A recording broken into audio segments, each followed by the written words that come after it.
السلام عليكم ورحمة الله تعالى وبركاته. أهلا وسهلا متتبعينا الأوفياء عندي في القناة.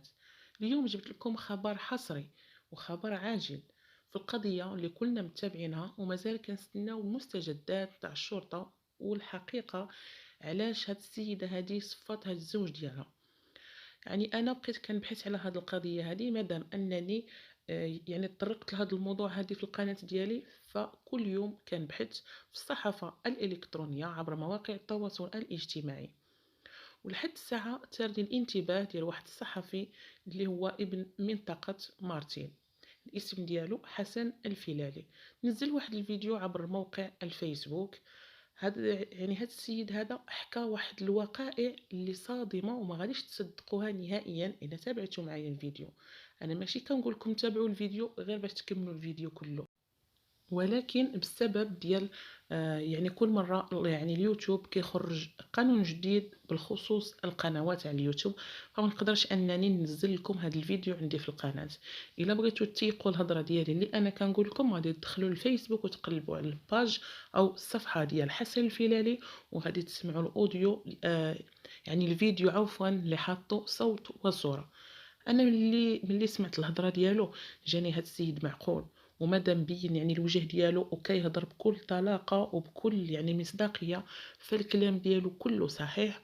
وايضا نفس الهضره اللي كنت انا يعني شاكه فيها، ولا لاحظتوا حتى نتوما من بعد السيده ما داروا معاها يعني مشاو يعني المنزل ديالها القناه برنامج مختفون، الى لاحظتوا الوجوه ديال الابنه الصغيره يعني الابن البكر، الا شفتوا في يعني في الوجوه ديالهم يعني مصدومين. احنا كنقولوا هذيك الصدمه هذيك راها غير بسبب الفراق ديال يعني يعني الاب ديالهم، ولكن هما انا كنت شاكه بانهم شايفين شي حاجه ولا عرفوا شي حاجه وما قادرينش انهم يتكلموا. اللي قلت انا يعني في الفيديوهات بما انه قالوا يعني فقدنا الاب ديالنا، فما غاديش نقدروا اننا نفقدوا الام ديالنا. وبالنسبه للطفله الصغيره فيقدر انها في الساعه قدرت تغلب عليه. فما غاديش نطول عليكم، غادي نحكي لكم السيد شنو وضح وشنو قال يعني في الفيديو. من بعد ما ذكرت لكم الاسم ديال الصفحه ديالو في الفيسبوك، بغيتو تسمعوه هو شنو كيقول صوت وصوره، ممكن انكم تبحثوا وتدخلوا تفرجوا وتاكدوا بهذا الخبر هذا اللي شاركته معكم حصري عندي في القناه. السيد هذا كانت عنده واحد الباج من 2010، هي عنده هاد الباج هادي عبر موقع التواصل.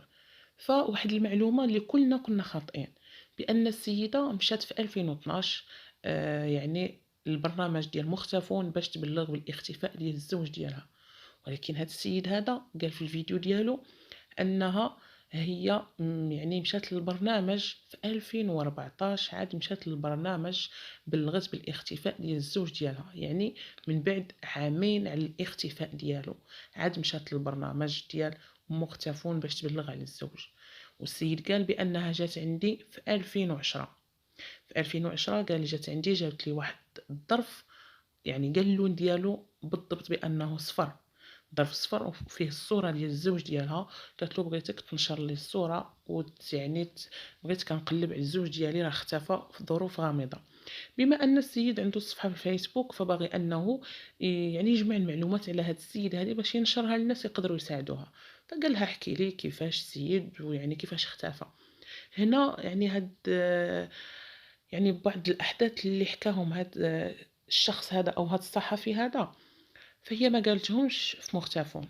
قالت بانه خرج بالبيجاما ديال النعاس، ما داش معاهم المفاتيح ديال الطوموبيل، يعني طبعا ما داهمش لان خلى البيكوب ديالو ديال الخدمه تما كما قلنا في الفيديوهات السابقه بانها من بعد استعملها الابن ديالو، هو اللي استعملها باش ولا يعني شد الخدمه ديال باه. وانا داك الابن كان صغير، كانت عنده ما بين 18 حتى 20 سنه، ما عارفينش بالضبط شحال كانت عنده. السيده كتحكي له قالت له بانه نزل بالبونطوفه نتاع الدار وواحد البيجاما. جا واحد الشخص يعني دق، انا ركبت بالسرجم، قال لي بغيت الزوج ديالك عزوز، بما يعني الحكم ديال الخدمه ديالو هو فكيكري اللوازم ديال يعني الصباغه.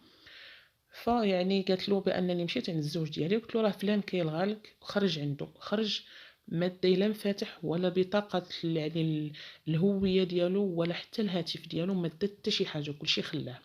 هنا كيطير الشكوك في هاد القضية هادي، كيفاش الشخص غادي ينزل بالبيجاما وهو عارف أن داك الوقت ديال الخدمة ديالو، بما أنه جا شي حد كيدق عليه إلا وعنده شي خدمة غادي يمشي يقضيها. هنا هادي أول حاجة حنا ما انتبهنا لهاش. وتاني حاجة الشخص يعني شنو قال هاد الزوج هذا، قالت له الزوجة بأن حتى الدواء ديالو كيخرج معاه الدواء، يعني على ما قال هو الدواء ديال الطونسيو وديال السكر. الزوج كان مرض طونسيو والسكر، ما داهمش خلاهم في المنزل. هادو هما المعلومات اللي عطات له الزوجة. وايضا قالت له في ديك الساعة خرج ما رجعش. وانا اللي تار الشكوك ديالي هو ايضا الا شفتوا في التصريحات ديال الجيران، تابعوا يعني التصريحات نتاع الصحافه ملي كتمشي عند الجيران كدير معاهم يعني الاستجوابات على هاد السيده هذه. واحد الحاجه اللي بزاف يعني الجيران ديالهم قالوها، ويعني هما كانوا عارفين بانها جابت المعلميه اللي غادي يحفروا واحد البير في الكراج، ومن بعد خلات داك البير ما كملاتلوش في البني. هادشي اللي قالوا الجيران، ما كملاتش على داك البني في الكراج. ومن بعد واحد المده يعني قالت للجيران دابا انا ما عندي خاطر يعني باش نحفر هذا البير هذا، راني عمرت ديك الحفره رجعت يعني فيها التراب حتى يرجع الزوج ديالي ويكمل بالحفير الا بغى. هاد الشهاده هادي راه الجيران هما اللي قالوها للصحافه، فكنتمنى يعني الشرطه انها تدقق في هاد يعني في هاد الشيء هذا. وحتى الجيران يعني حتى هما دخلهم البحث وتبحث معهم. مع العلم الجيران القدام يقدروا يعني يكونوا انتقلوا، ولا كاين بعض الجيران اللي يكونوا مازالين في نفس الحي، والله اعلم. المهم خاص يبحثوا الجيران يعني من زمان السيده شنو تبدل فيها، السيده شنو السبب اللي خلاها انها دير هاد الفعل في الزوج ديالها. ولكن كما قلت لكم هذا هي القضيه اللي تات الانتباه ديالي. السيده كانت مخططه للزوج ديالها باغيه تصفيها له. وايضا واحد المعلومه قالها هذا الصحفي هذا اللي انا كنت شاكه فيها، ولكن ما بغيتش يعني نقول شي حاجه اللي انا ما متاكداش منها. الاخبار كلها اللي كنزل لكم راها كنقلها من الصحافه الالكترونيه، كنجمع المعلومات منا ومنا وكنشاركهم معكم في فيديو واحد باش كتعرفوا الخبر الصحيح. يعني انا ما كنجيش من ذاتي وراسي يعني وكنحط داك الشيء هذا. واحد المعلومه قالها هذا الصحفي، قال بان الزوج الله يرحمه بأنه كان واحد الشخص كما خلاوها المصريين يعني شخص اللي نسوانجي. وعكس ما قالت السيدة بأنه ما كانوش عندهم المشاكل، فكان الصوت ديالهم دائما مسموع، وكانت دائما هي وياه النقاش. وهذا المشكل هذا كان عارفه هاد يعني هاد الصحفي هذا يعني حكات له على هاد القضية هذا. يعني الزوج ديالها كان يعني نسوانجي كيتبع النساء. فهاد الشيء هذا اللي كنت شاكه فيه انا 100%، يا اما هاد الزوج هذا باغي تعدد ولا كانت عنده شي عشيقه. هاد الشيء اللي خلى الزوجه انها تصفيها ليه. وهذا الشيء هذا هو اللي قاله الصحفي. ايضا يعني واحد الكلمه اللي قالها اللي انا صراحه ما نتيقناش منها، ولكن مادام هو قالها ويعني الوجه ديالو باين صوت وصوره، فالا هذا الخبر صحيح ويقدر يعني يتواجه معها على هذا الكلام واش صحيح ولا غلط.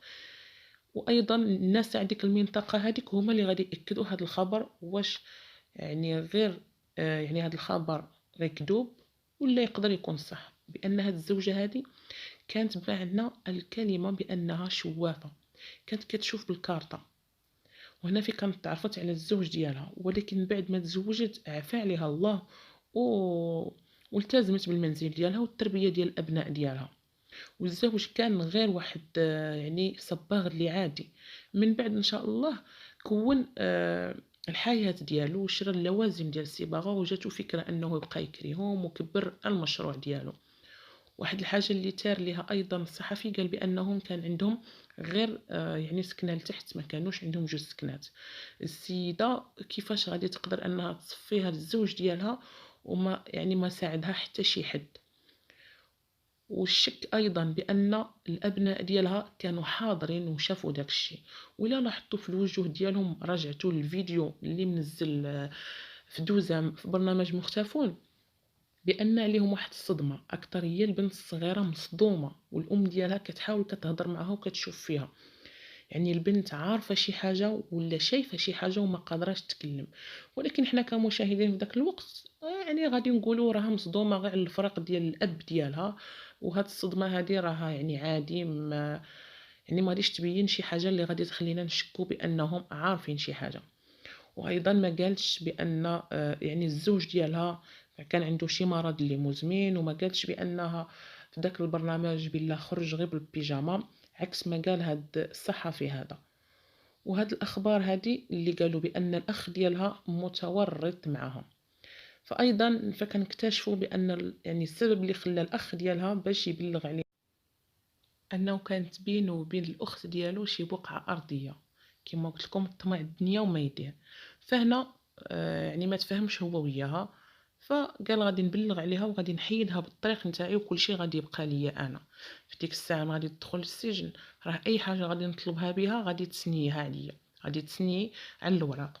فمن بعد ما مشى للشرطة وبلّغ بالأخت ديالو، هي غادي تكتشف بأن الأخ ديالها هو اللي بلّغ بها، غادي تقول لهم حتى هو ساعدني في هاد المهمة، حتى هو عاونني.